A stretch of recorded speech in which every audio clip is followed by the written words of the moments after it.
Good morning, good evening, ladies and gentlemen, attending the APEC CEO Forum.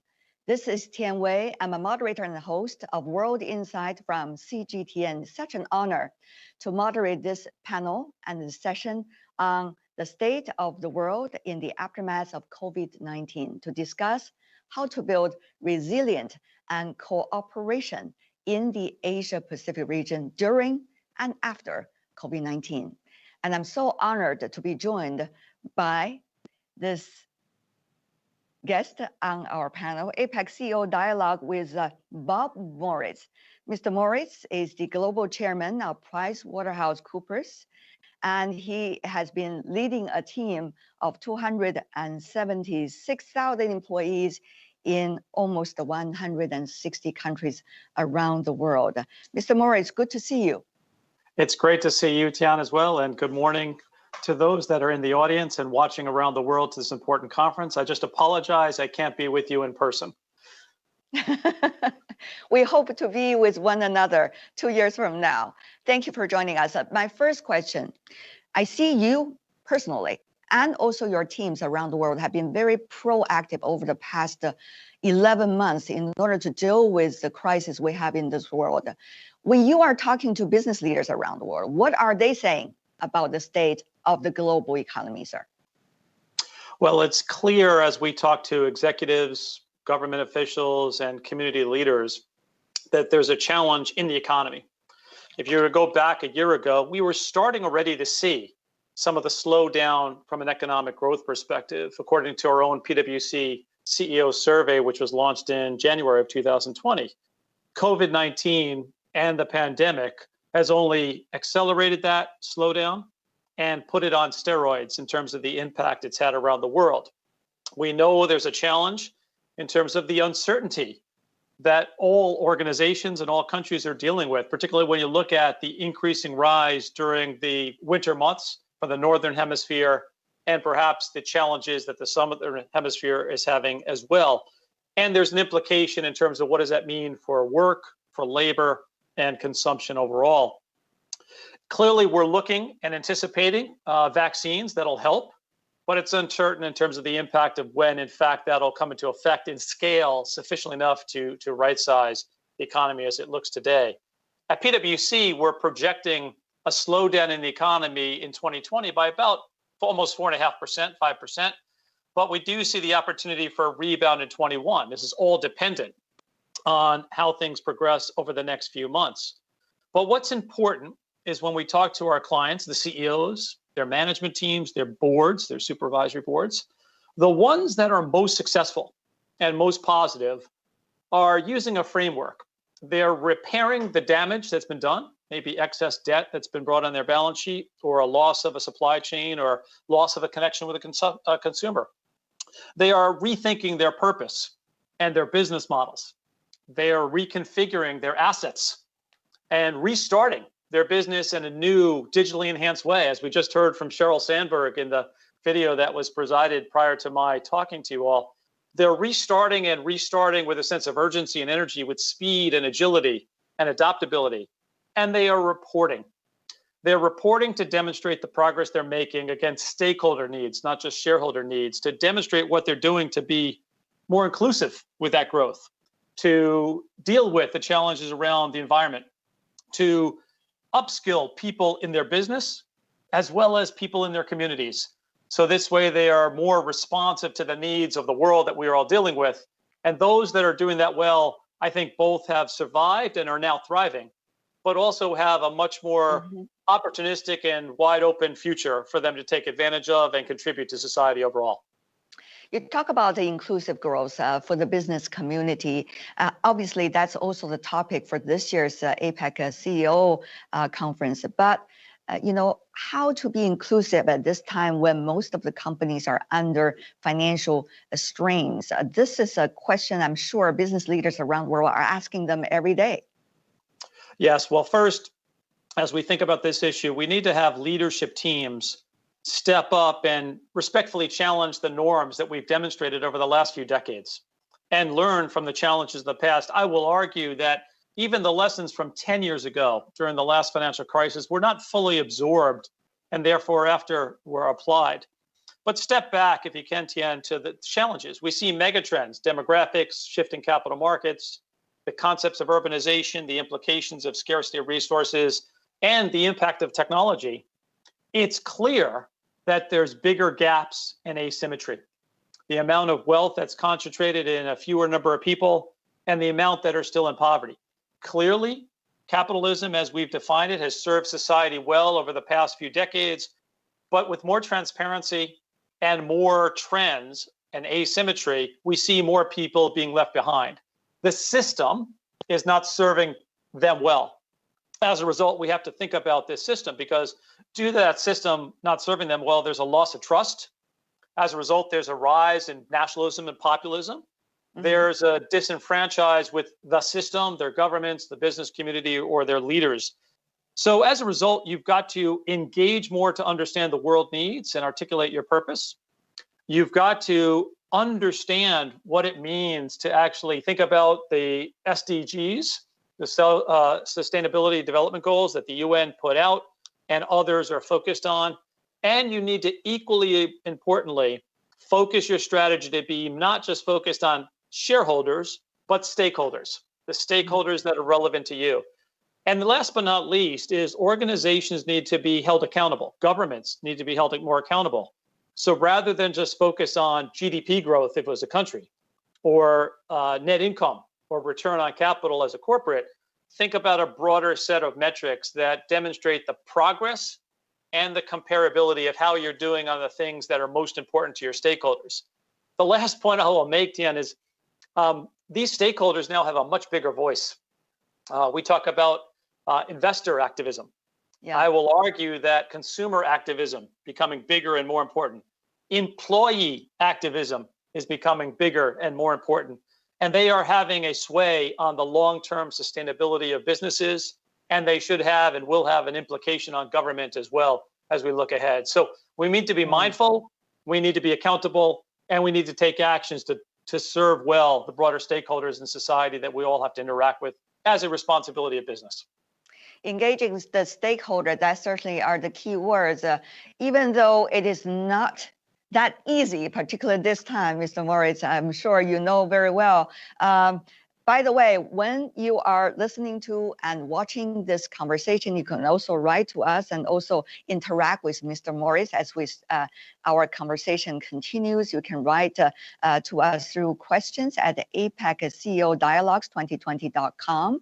And by the way, Mr. Moritz, I have a question already coming in that's exactly linked to what you have just said about engaging the stakeholders. In fact, in September 2019, PricewaterhouseCoopers announced the $3 billion commitment to upskill all 275,000 of its employees and guarantee of employment. But what has been its state, the implementation of this plan, given what we have today, the challenges? Tell me more about exactly how you've been doing.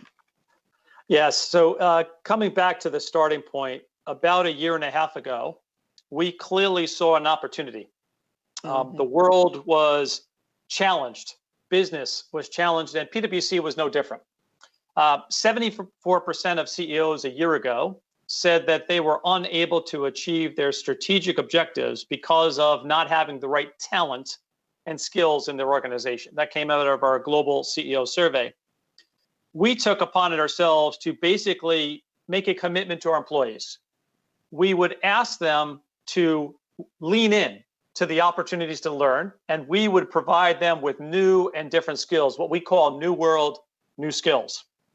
These are skills to innovate, create new apps and bots, and to leverage digital opportunities.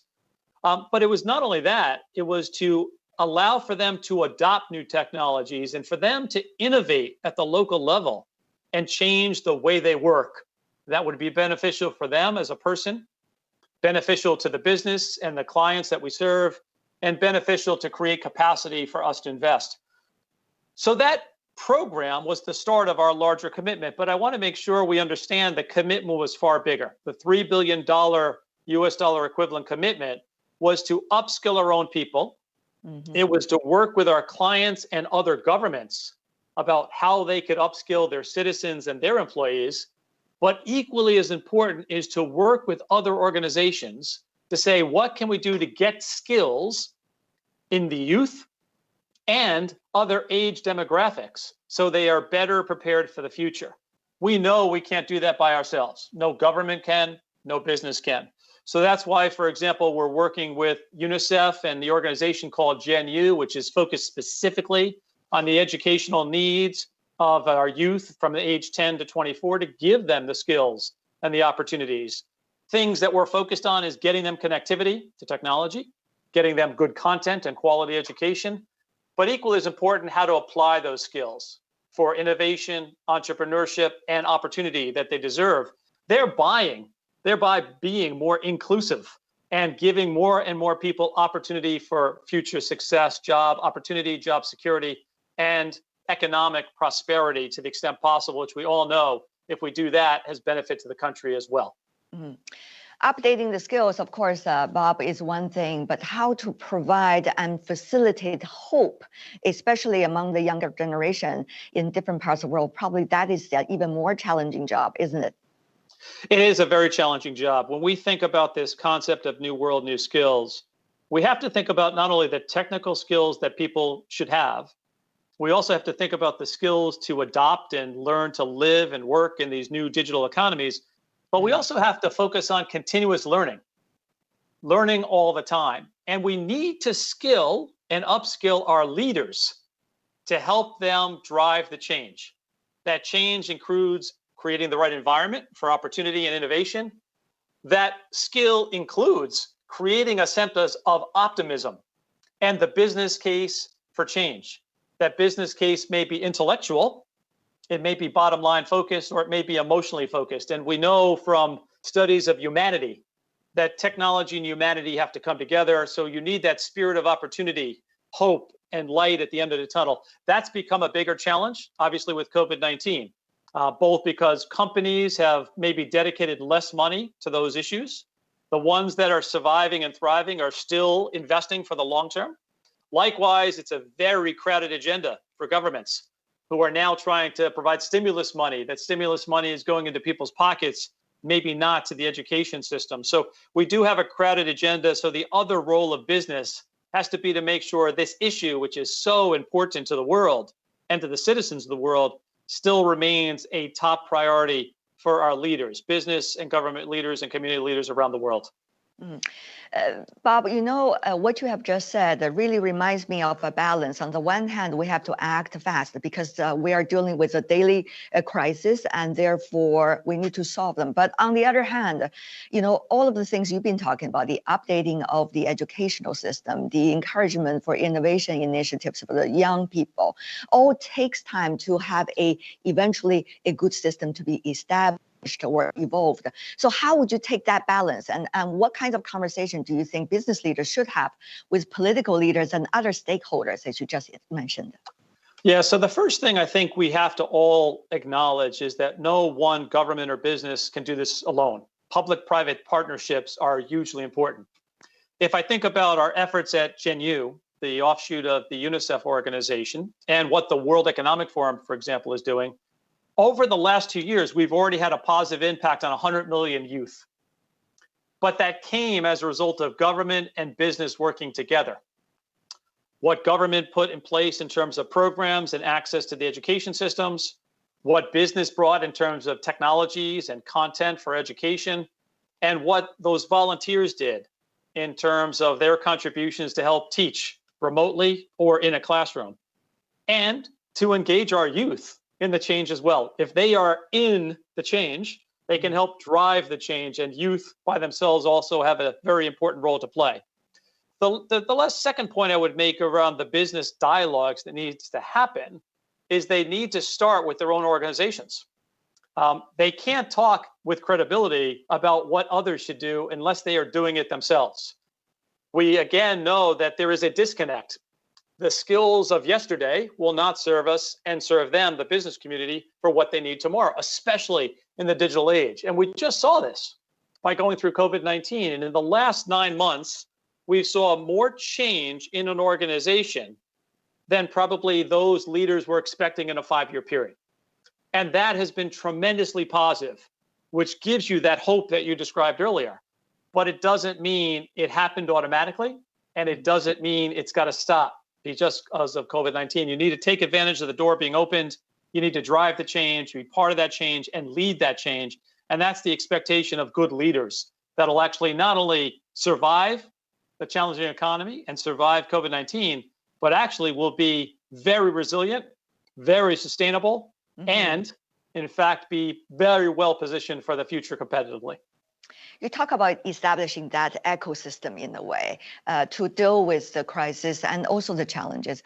But, you know, one of the things is what kind of environment do we build, business leaders and political leaders, for the young people, for the population in the Asia-Pacific region? Trade will be one of those key points. And that's certainly also the focus of our attention for this year's CEO Summit. So tell me more, Mr. Moritz, about your thoughts about the cooperation of trade within Asia-Pacific region. How can we create bigger pies for everybody? Yeah, it's a great question. And I want to point to some of the research that we just did, and we released a report in conjunction with the APEC meetings around the future of Asia-Pacific. In that report, we focus on 5 very specific things that governments and business can hopefully work on together. The first one is advancing and leveraging that digital economy. I don't need to spend a lot of time on that. The previous conversation with Sheryl Sandberg from Facebook identified that opportunity and the well-positioning of the region in terms of how you were successfully able to do that and serve and change the small to medium-sized enterprises, as well as take advantage of the opportunities that came from that with the internet connections and the well-skilled workforce that you have today. The second is, how do you ensure more regional growth? This is where the trade issues come in. We have 2 elements there. There's a great opportunity as you look at trade across the region and the opportunities, because the demographics are so well foundational in terms of the opportunities as you look at the number of people in that region, the number of people that are rising from the middle class, and the needs that they will have. Trade will become important because no one country can serve all their citizens. The second part of the trade issue is, how do you continue to advance in the trade with these other countries outside of the region, be it in the EU, in Africa, particularly the US and otherwise. And that's another opportunity which we know has been a challenge over the last couple of years because of this concept of nationalism and protectionism. But you do see the needs. Let's just take one very small example, if I can, Tian. Each year we ask our CEOs that we survey, what are the number 1, 2, and 3 areas for investment if outside of your home country? While we've seen the trade wars, arguably, between US and China, the number 1 or number 2 countries everybody wants to invest in is the US and China. It's the same answer for those businesses from US and from China. So while our politicians and the media make this a big challenge, and it is, I want to recognize that there's still a fundamental dependency on one another. And that we have to build on the positives that exist and continue to think about the end game here, which is how do we advance the opportunities for our people in terms of how they live and work, and the economic opportunities that come from that, both for those individuals as then the country itself. I want to touch for a second on 3 other points very quickly. One is there's an opportunity in supply chain. The region has a huge opportunity as organizations now look to diversify their supply chain. This region in particular is a source for that supply. And again, trade becomes so much more important, but only if you deal with the other 2 points, which is to make sure you've got the right labor force and get them the right skills, as we talked about. And last but not least, in thinking about that supply chain, do it in a net zero way. Organizations are going to be looking at their scope 1, 2, and 3 emissions, which means they're going to be talking and expecting more from their suppliers.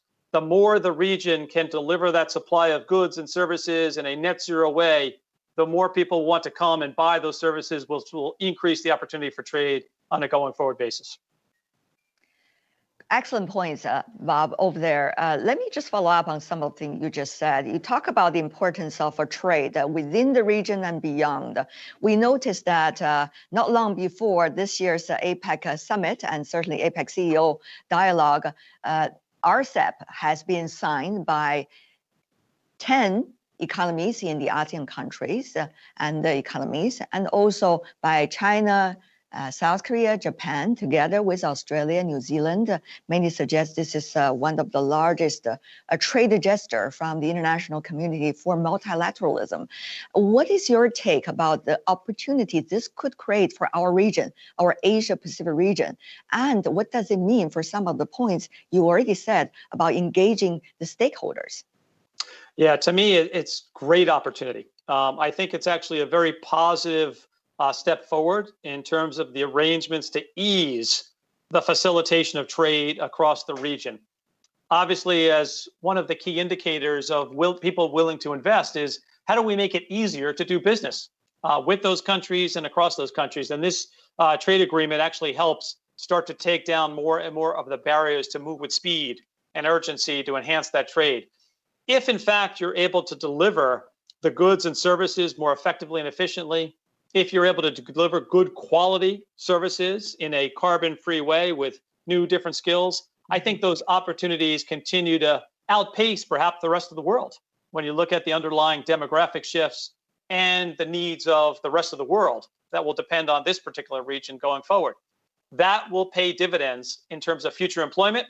That'll pay dividends in terms of future economic growth and investment capability to reinvest in the citizens of the region and the stakeholders of the region across all 10 plus countries that are in that trade deal, as well as the other countries that are represented today at the APEC meetings themselves. It's creating opportunities for all. We hopefully will see that. It's not just RCEP, but also other platforms like CPTPP and eventually a TPP. And of course, there's reform of World Trade Organization. These are all providing more discussions about the future of trade and the shape of trade. As a business leader, Mr. Moritz, how do you see that? And how do you discuss that with your peers in the international business community? Yeah, so the conversations that we have with the CEOs, their management teams, and the boards is regardless of the political environment, you have to actually step back and say to yourself, what is it I can control? What is it I can influence? And what is it that I can't control that I can't and shouldn't spend a lot of time on? So how organizations allocate their time and the energy becomes really important. In the case of some of these trade arrangements, they need to move fast to take advantage of them. If the politics are such that we don't get in the way, and that is a reality, especially that we've seen over the last couple of years, the question is, what can the business community do? It never stopped the business community seeing the APEC region as an important opportunity for investment, an opportunity for sourcing goods, an opportunity for sourcing labor. It's interesting, many times some of the larger governments around the world are unable to make the change. But the business community has been the one to actually drive a lot of that. And you can look at climate as a good example.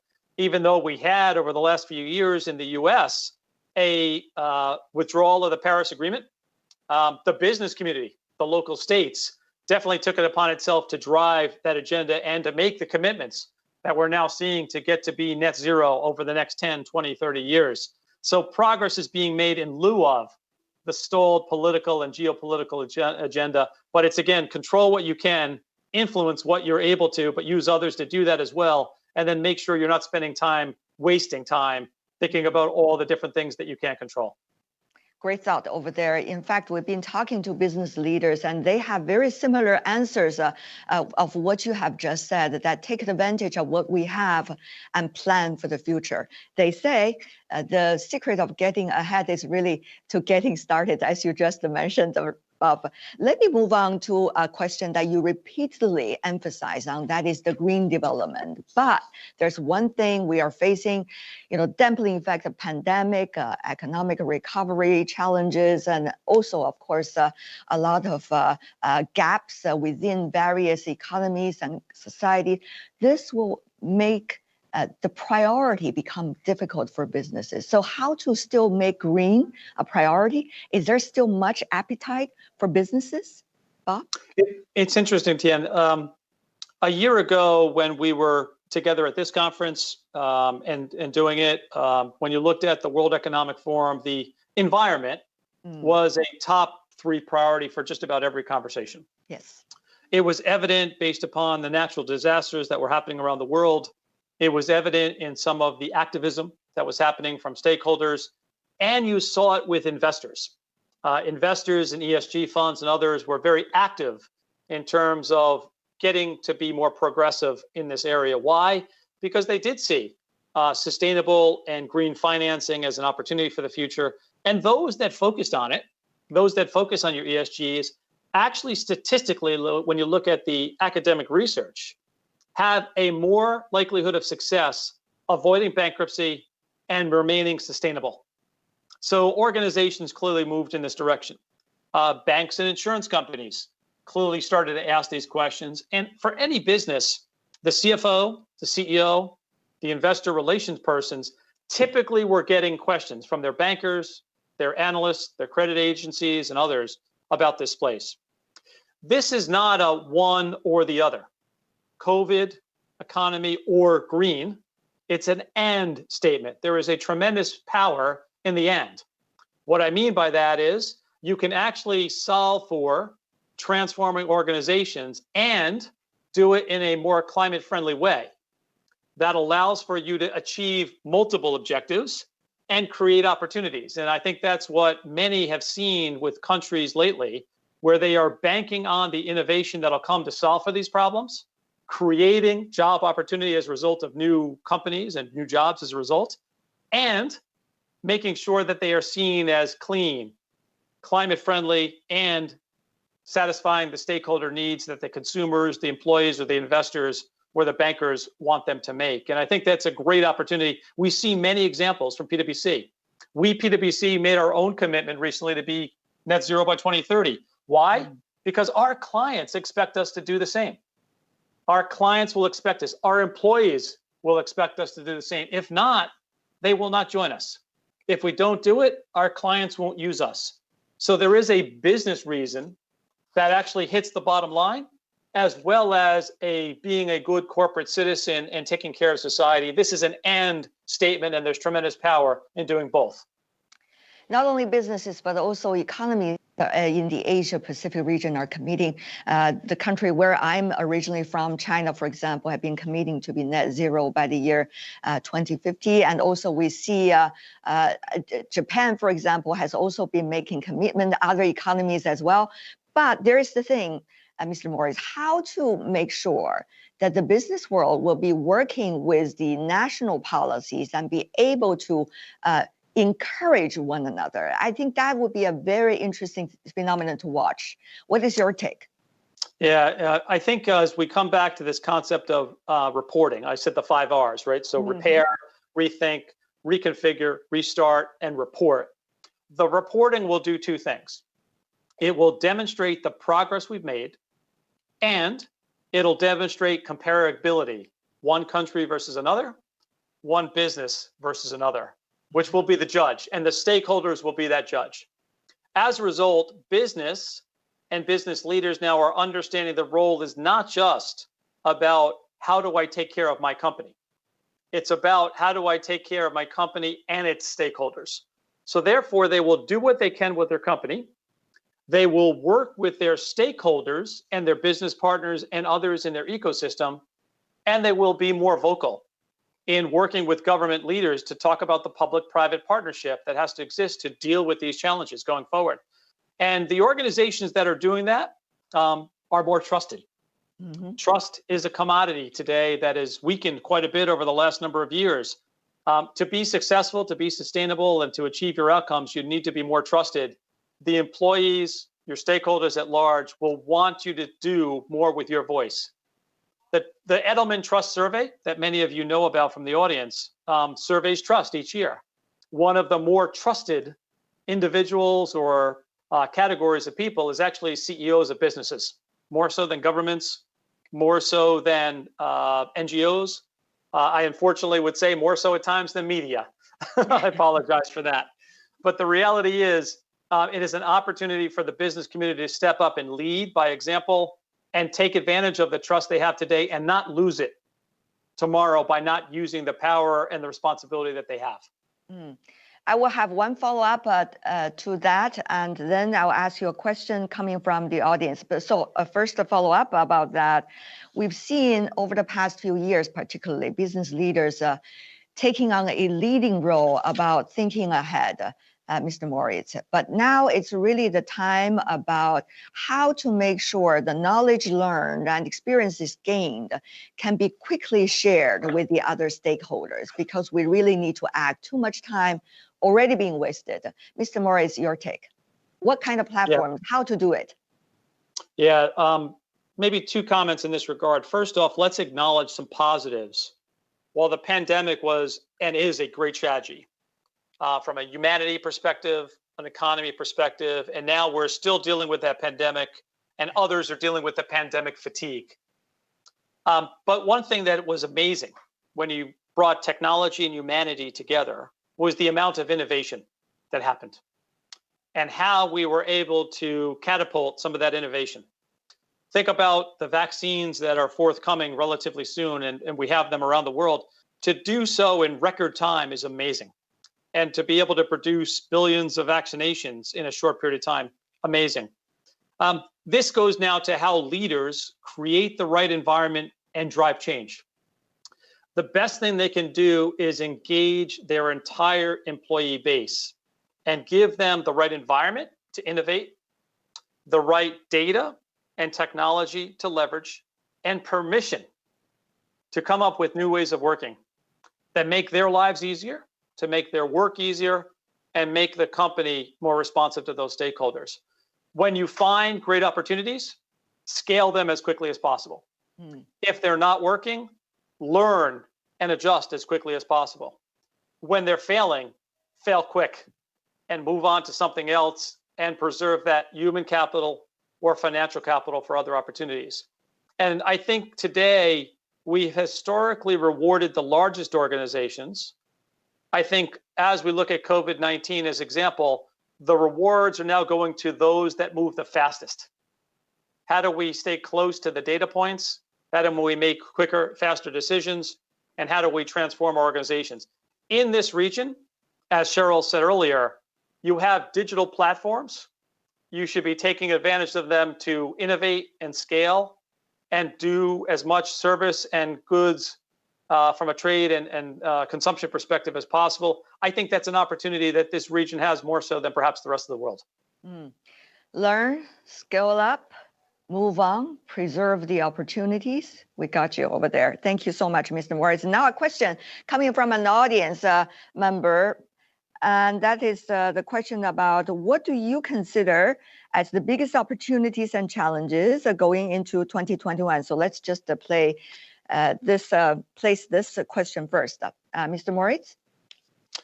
I think one of the biggest challenges is, do we have the right leadership? This is an uncertain time, and there are no playbooks. There is not a lot of history to tell us and teach us what to do in response.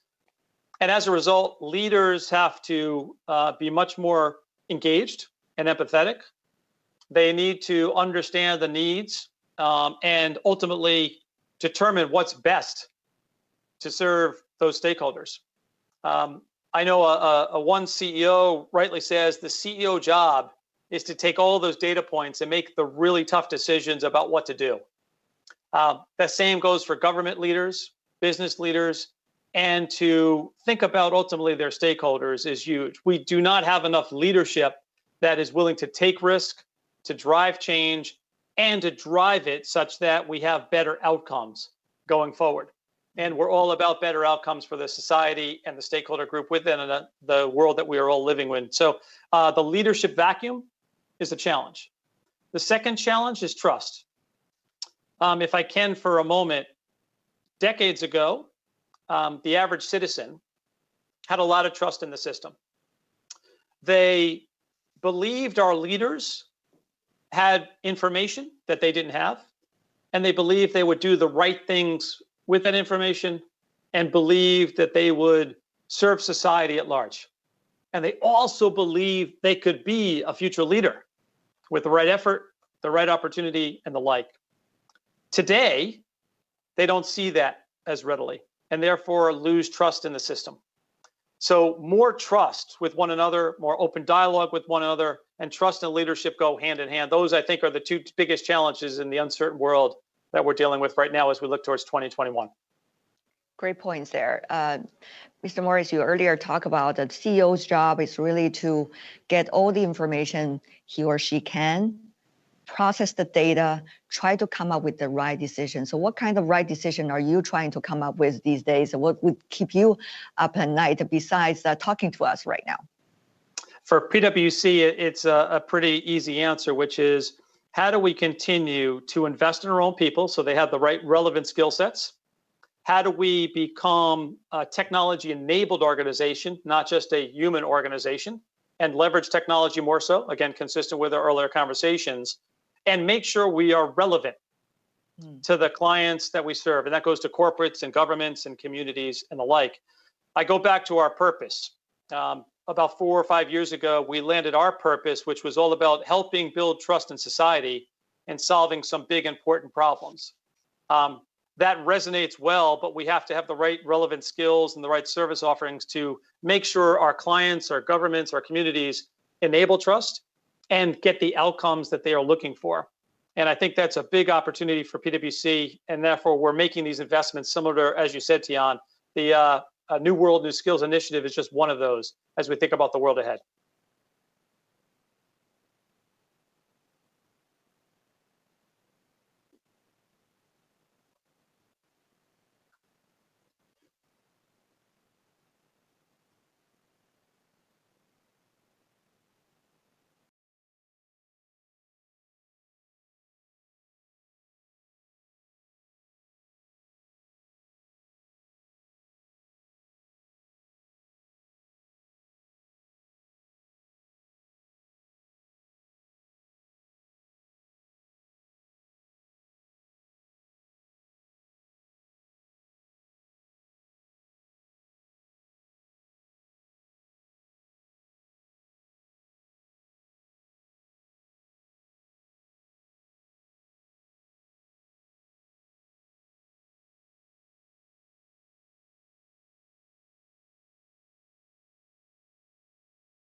Mr. Moritz, still there?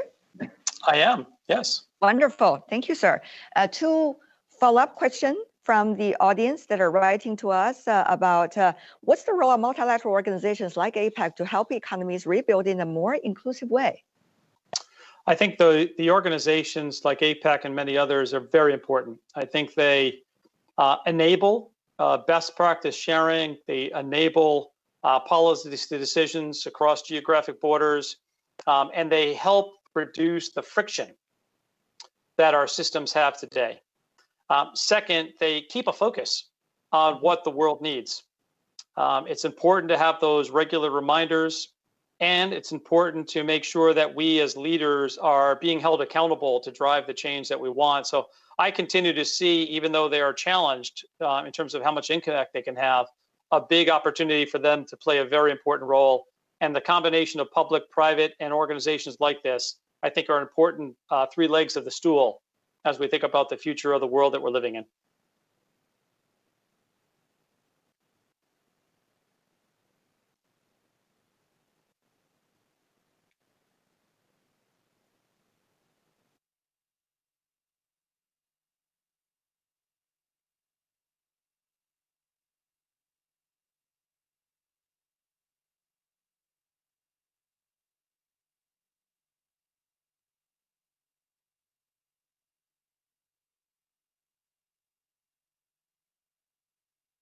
three things.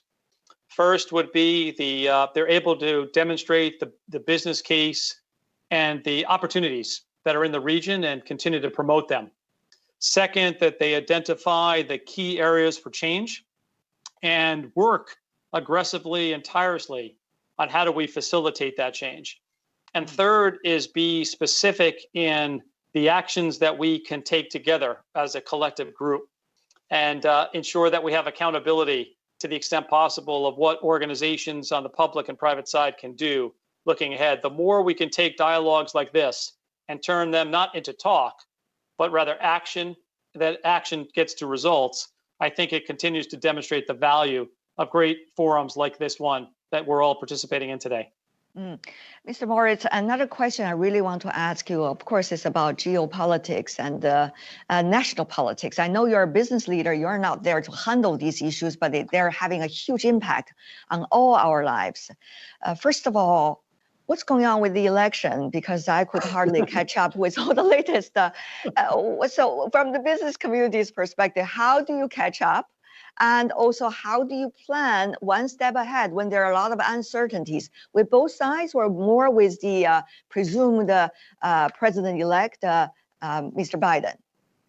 Yeah, it's a great question. When I talk to people from around the world, we have to remind them that not only in the U.S. did we have an election for the president, there's other elements of our system that were equally as important, including the Senate and the Congress. And it's the combination of those three things that'll dictate how fast we can move and what kind of changes will be made.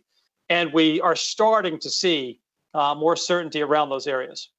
Having said that, though, the realities are this administration and whoever is part of the various cabinets that come about are going to be dealing with some serious challenges.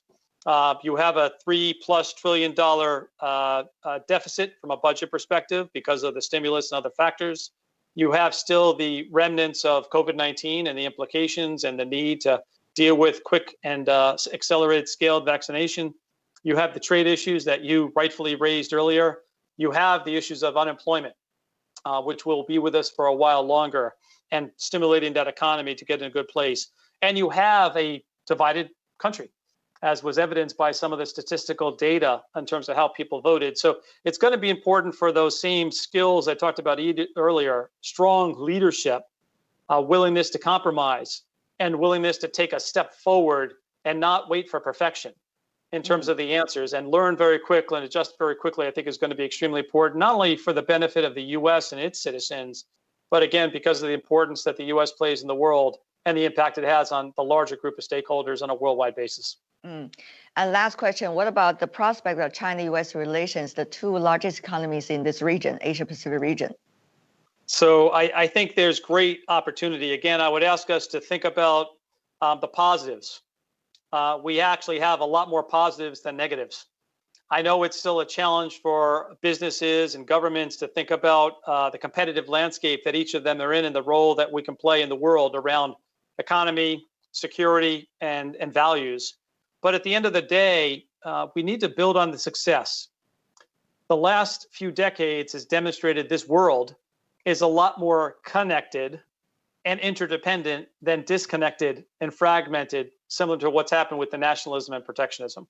And the quicker we realize that humanity needs help, and the quicker we recognize that the system that we all have worked so hard at and benefited from needs to change and evolve and bring us to a better place. That's not limited to the geographic borders. That is applicable across the world, and there's many country worlds that need the U.S. and China to help with that. So the quicker we can get to at least more common ground and to launch from, I think the better we'll all be. And I do see great opportunity in that as we think about the next few years yet to come. No matter where the leaders are coming from or which field, whether business or political leaders, one thing is so important, the sense of responsibility. Thank you so much, Bob Moritz, Global Chairman of PricewaterhouseCoopers, for sharing your insights. Really appreciate it. Thank you very much. I appreciate the conversation, and best of wishes for everybody at the conference. And please stay safe and take care of your friends and families as well. You too, and to everyone who are listening and watching this conversation. Thank you. Thank you, Mr. Moritz and Ms. Tian, for your thought-provoking perspectives. Ladies and gentlemen,